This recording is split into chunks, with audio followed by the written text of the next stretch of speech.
ترجمان استحکام پاکستان ڈاکٹر فردوس عاشق وان صاحب ہمارے ساتھ موجود ہیں. بہت بہت شکریہ اپنا قیمتی وقت دینے کا. یہ بتائیے گا کہ پاک سعودیہ معاہدے کو کیسے دیکھتے ہیں, دفاعی معاہدے؟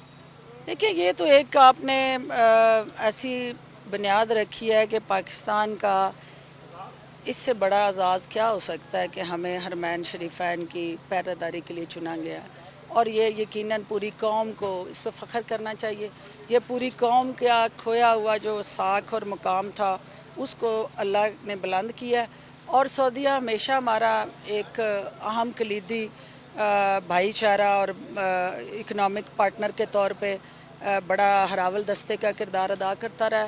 تو یہ ایک پریکٹیکل اسٹریٹجی اور اوورآل ہماری افواج کی صلاحیتوں پہ اعتماد ہے کہ انہوں نے دنیا میں ہمیں چن لیا. یہ اللہ کی طرف سے چنا گیا لیکن وسیلہ وہ بنے ہیں, تو میں اس پہ مبارکباد دوں گی فیلڈ مارشل کو بھی, تمام اپنی ریاست کے پلرز کو, اور اوورآل سعودی لیڈرشپ کو بھی کہ انہوں نے دونوں بھائیوں نے مل کے ریجن کے اندر جو ہے وہ اپنی طاقت جو ہے اس کو اکٹھا کرتے ہوئے مسلم امہ کے مفاد کو سپریم کیا.